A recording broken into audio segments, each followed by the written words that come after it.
Welcome to Zero Agenda Zone, where there's no spin, no script, no hidden agendas. Just real conversation, real people. Tony, let's get into it. Hopefully, the intro rolls through. This is Zero Agenda Zone. Definitely unscripted. I called up my boy Ken here earlier. He was finishing off working with an hour. And I said, hey, let's jump on this podcast and, set things straight. So, we're not going to tie it up too long because, my man just put in some long hours and, we're going to kick it off. So, hey, Ken, you told me a good thing that I'm going to utilize, man, on this podcast. You said, hey, first thing I think is really good is just kick off like, how do you guys meet? What's the connect? You know what I'm saying? So, I'm going to launch that question, man. Like, I want to see what was your, how do you remember how we met? And then I give you my perspective of how it all went down. How many years it's been?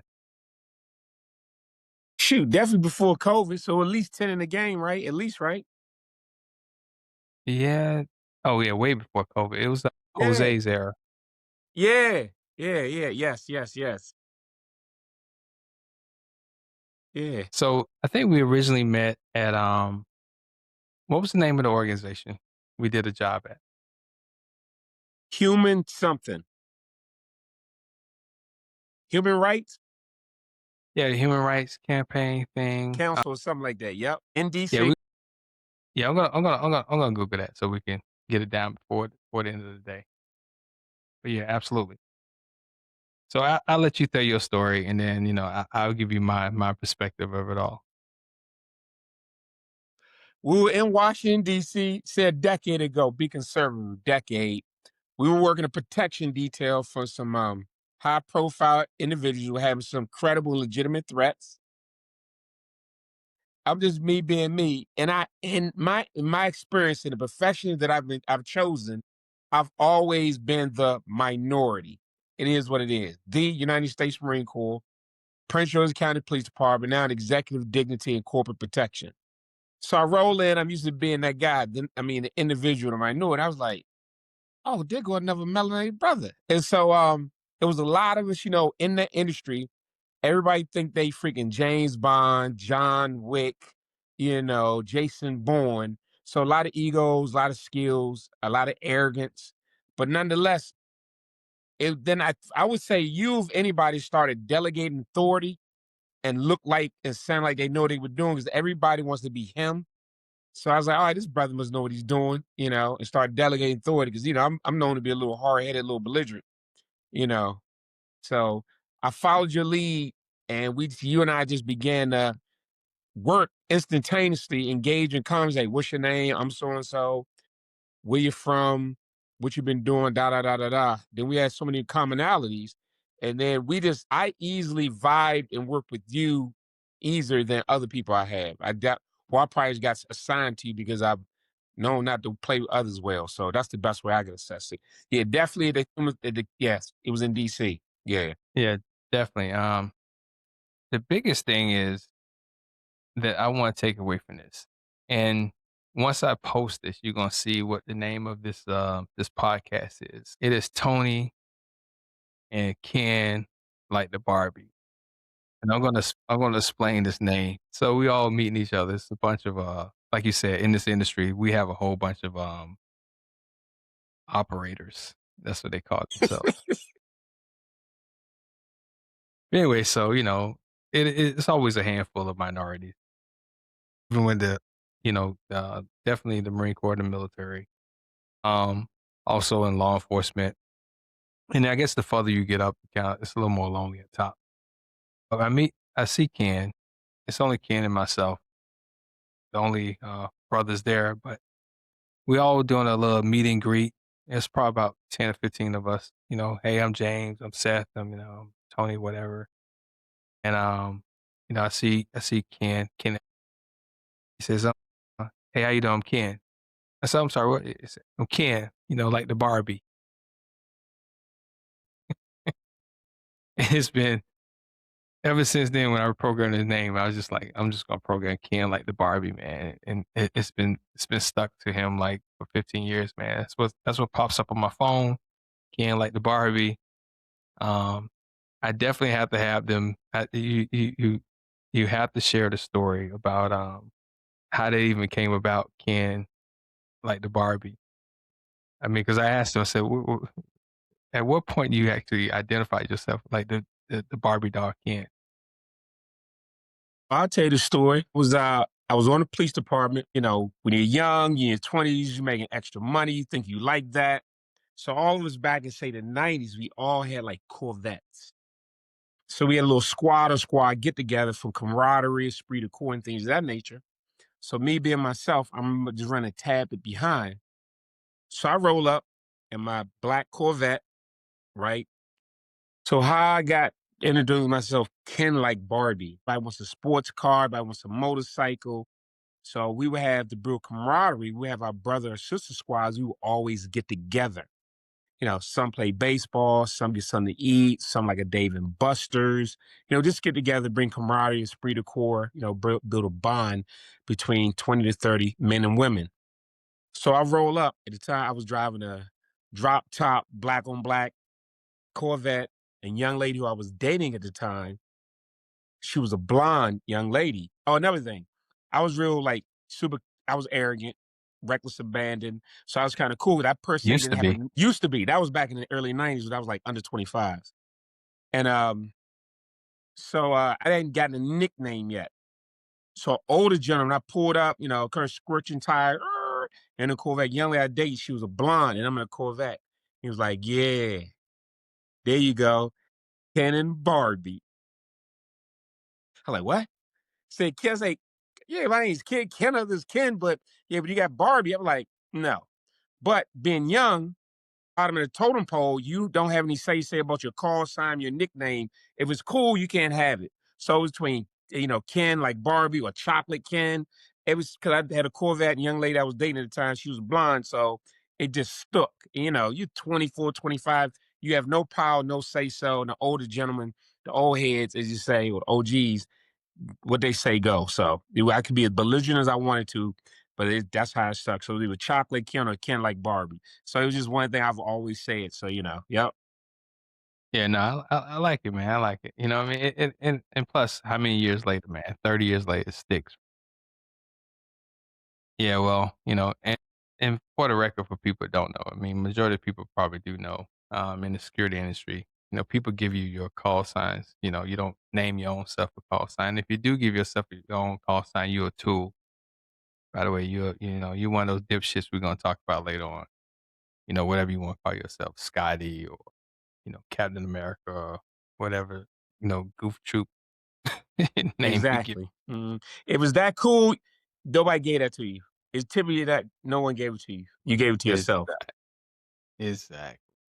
Um, well, one thing he already touched in, he's been in law enforcement, PG County, that's, it's in Maryland. And 20, 30 years ago, it's not the same Maryland that you guys go to and visit at National Harbor. I guarantee you that. When I moved to DC, it was pretty bad, man. I mean, east of the river was there, and then you had PG County, and they had a name, Pain Guaranteed. When you go there, you act up there, you're gonna get some act right real quick. And they didn't discriminate. It didn't really matter. Black, white, Asian, whatever it is. If you go to PG County wilding from DC, they're going to tighten you up. With the Definitely those quickness. days with the quickness, exactly. It's like training day. How do you say? Do you want to go home? That's right. Yeah, but I mean, let me explain if I may jump on that. Shortest County, which abuts Washington, D.C. Let me give you some landmarks where the Washington Redskins or Commanders play. Use Air Force Base, you know, where all the dignitaries fly in and out of. Secret Service training headquarters. Those are the main landmarks in Prince George's County. But what's unique about us, we do what is known as high risk patrol. We're one officer to a vehicle. We don't have partners. So that's why when you had to make sure you're in shape, had command presence, how to carry yourself, present yourself, talking skills, not only physical skills, because you'll be handling 75, 80% of the calls. You're going to handle those by yourself. Your backup is en route. He or she may not be there with you. And we had a good health, eye, dental, and payment plan, retirement plan. So to get on Prince George's County, your stuff had to be tight. I got on 92. Don't forget, that was the end of the marijuana era and beginning of the crack era. So things were on and popping. And the PCP or recycling area as well. So yes. Yeah, you ever miss being law enforcement? I did a short stint. I tell all my guys, I mean, it wasn't for me. I definitely stayed in the security arena, crisis management, physical security, executive protection, yada yada yada. Law enforcement, I imagine it's super difficult now, than it was back then. You know, it's a hard run. And say you did 20 plus years. I mean, that's something you have to accomplish. That you accomplish. And I always tell people, especially if they did 20 plus years of anything and come into the arena that I'm in, tell folks, man, listen, you already had a career. This is just a job. Do a great job. I'm not expecting you to like this is your career destiny, and you're supposed to you know uh, do all these crazy things. I just expect you to do a really good job because I'm hiring a subject matter expert. That's usually what I tell folks in the transition when they get out of the military or some job they've been doing law enforcement for 20 plus years. That's one of the things. Get yourself out of the career mindset and just do a very good job of what they're hiring you for. It's all your knowledge and your skill set. Yeah, I appreciate that. Yes, do I miss it? I miss some of my relationships. I miss the free ammo because we could go to the range like every quarter and shoot a couple hundred rounds. And back in the day, we could have cash, secondary employment, or moonlighting. That was easy. And free gas. We had a take home car program. So you could have a nice vehicle sit at home as long as you use the vehicle inside the county. You could use it on duty, off duty. So one thing, a lot of citizens or people say, oh, they could use the vehicle all the time. But the trade-off is because you are doing it for secondary employment, to and from home, or just running errands, that if you have a call for service or you drive past an incident, you've made a commitment that I'm going to be on scene for at least 1 hour until I'm relieved by an on-duty unit, which is it. The on-duty guys and girls, they will always come and relieve you, but sometimes they just couldn't. But also, we had an incident back in the late 90s. It was transition to government administration, and they want to take away the take home car program. We had over 15, 12, 13, 1,400 officers who had take home cars. They did it for a couple of days. They was like, well, where are we going to put the cars? We going to put 1,000 cars. They had no place to store them around the county, number one. And if the vehicle unoccupied, more likely than not, with people ill intentioned, they would break into the vehicles, even if there's no law enforcement gear equipment, you vandalize a piece of property, but it also proved that ID units, because when you're in service getting paid, you have a call sign. When you're off, it's like your ID unit or your badge number. It was shown that off-duty units and secondary moonlight employees handle a third of the calls for service. So it's a win for the county and for the officer. Oh, It- so they hear the call, they just pretty much respond to it anyway because they're already in the car, they're already out wherever shopping, and they hear it and they respond to a third. That's a lot. yes. Because also, say you work in an apartment complex or the plaza or the club or liquor store, and it's not even 100 feet down the street. He's like, you know what? My idea was 18 as an 1896. Go ahead. That alarm, I'm out here working moonlight employee at this next door. I'll check and advise. Keep a unit coming. So you check north, south, east, west, or door side 1, 2, 3, 4. Check it. Hey, check with the alarm company. Where's this alarm? Boom, it's secure. No signs of forced entry. Make note to the TA that's trading as the business owner. You make contact with them. Cancel the unit. So that unit that was en route now, he or she can go back to run his full-time call for service, and it's handled like that. We handle a lot of vehicle accidents that way. Say an officer's initiating traffic or handling a call, we'll be off duty. So, I'm gonna make it part time. I got 30 minutes. Let me back him up. Does that make sense? So Yeah, we I got handle over a third of the calls of service. So it was a win-win for the officers and also for the community. And you had a higher visible in a lot of cities, you don't know if that guy or girl is on or off duty. You just see a marked vehicle going past. I may be running an errand. I may be off. I may be on, but no one knows. All you see is a marked vehicle driving through your community. And the Yeah, and citizenry, yeah, that deters crime off the cuff, actually yes, seeing sir. a marked car or a police officer. I mean, that's what even is just park bandit cars there in certain places and move them around. You know, on the flip side of all this is you got some crazy hobbies. Kind of want to touch into that a little bit. Ken's always he's doing something. You know this is what I do love, dude. You work hard, you play hard. So you definitely take time off. You hit some few spots. I guess hit us up with your last three. The last three things you've done, and you probably can leave who you did it with, but like where uh, you been, man. I guess okay. chronological. Work your way back. The last Okay. place and Most the last recent, place just a before couple that. weeks ago, I was in a little country, Dominica, not Dominica. North of it is Guadalupe. Then you have Dominica, and south of this is Martinique.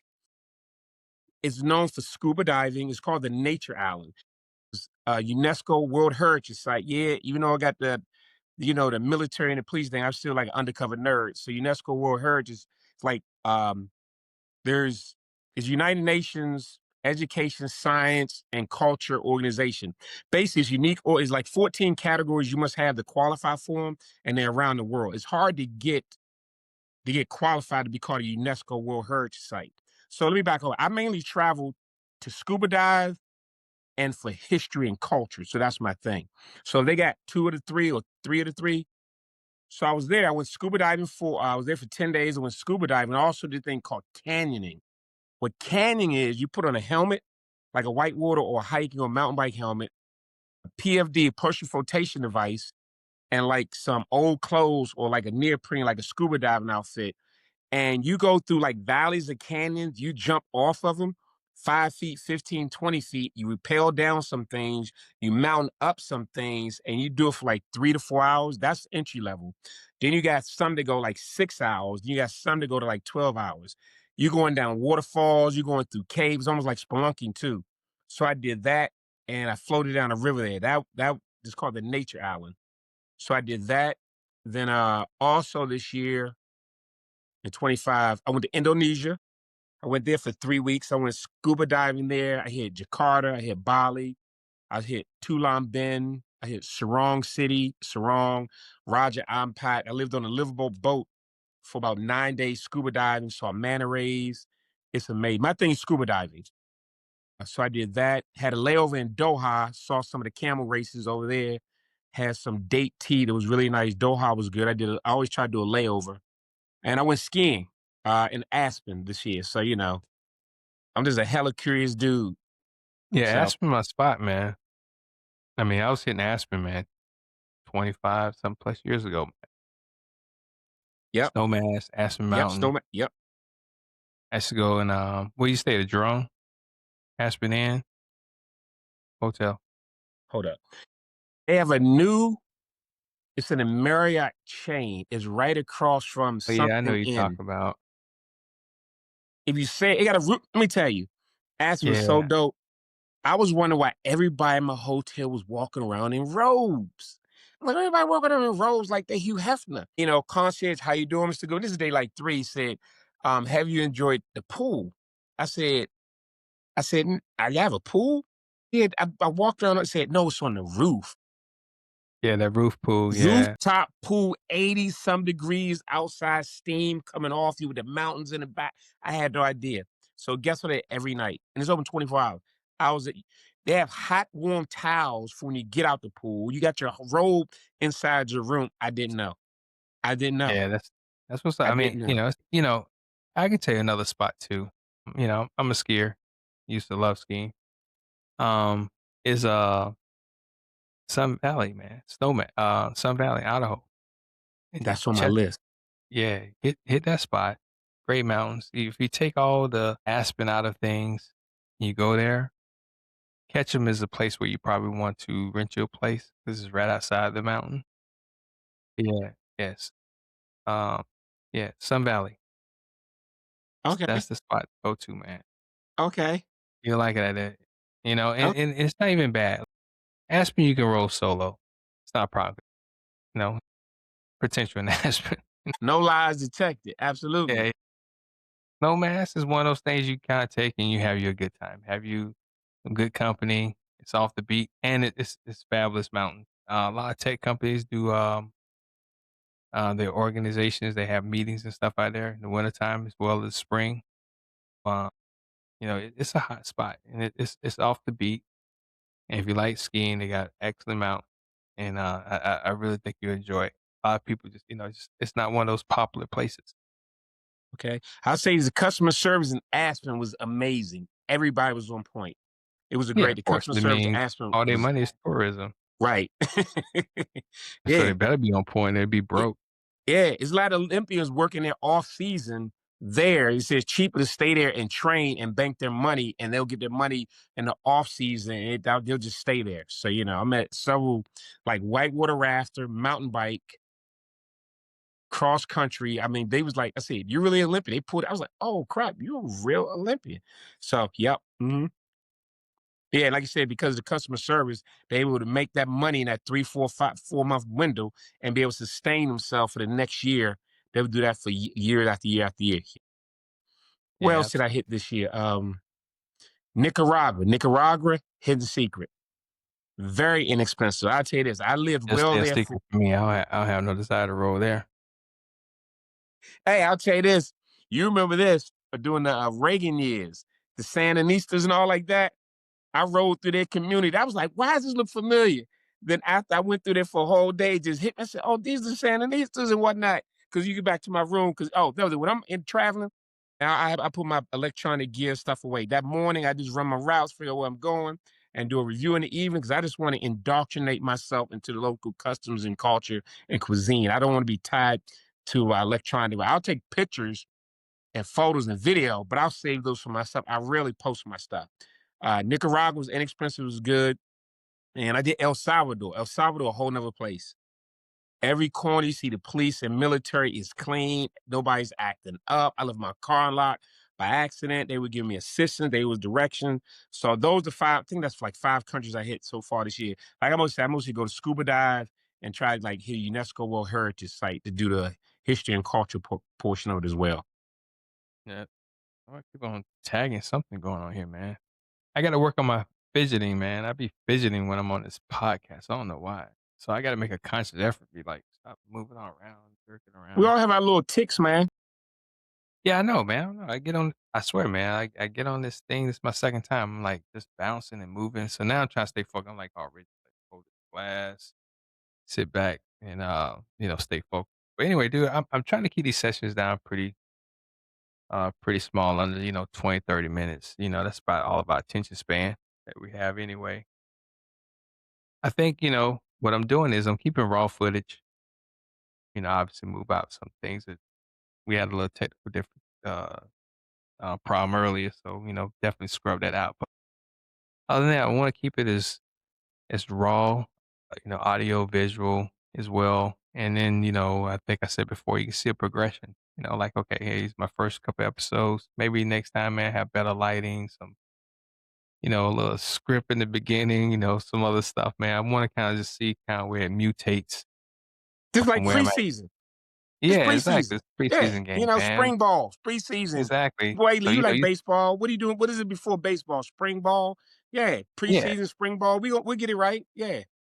yeah. So that's what it is, man. So, you my second guest, and then, you end up being my fourth guest or, fifth guest or something like that, Anything and I then can do next to assist you. You know yeah, that. yeah. Well, also, man, you swing through here, um, I got to set up my studio, man. Well, this is my second mic and the chair over here. Um, obviously, the folks that I, want to get on the cast, we know we got to do it virtual. So yeah, when you pop in here, it's much easier. We have our dialogue, we have us a couple of drinks, whatever it is, and we'll chalk it up that way. But hey, dude, I appreciate your time. Um, once again, man, this is unscripted, zero agenda zone. We just throwing some shit out there. I don't know, whatever stick to. And I always say, man, it's entertainment purposes only. And, if you don't like or don't like the vibe, don't like what's going on, you know, shit, move on. Everything ain't for everybody.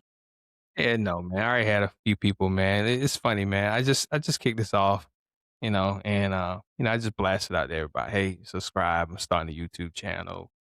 Excuse me, starting a podcast, a YouTube thing, blah blah blah. And it's really, I'm just gonna say it's really funny because people that mess with you, and people that don't, they don't, right? And people are all good, but they got the jokes and everything, blah blah. But then they don't subscribe.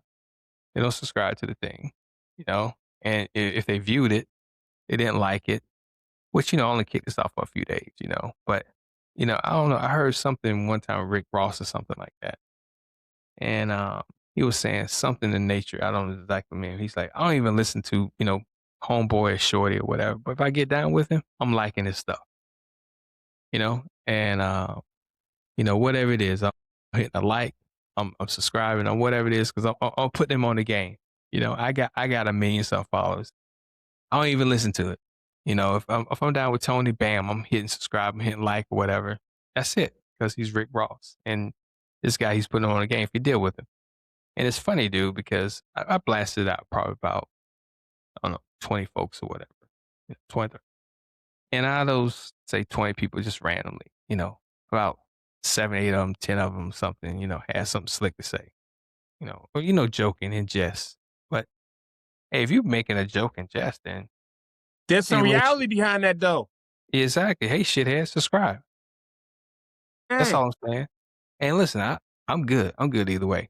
Not you like I'm ain't trying to asking make for a money off. monetary donation. I don't need shit, man. I'm just this. You This ain't is something you asking and to I. hook them up with your sister.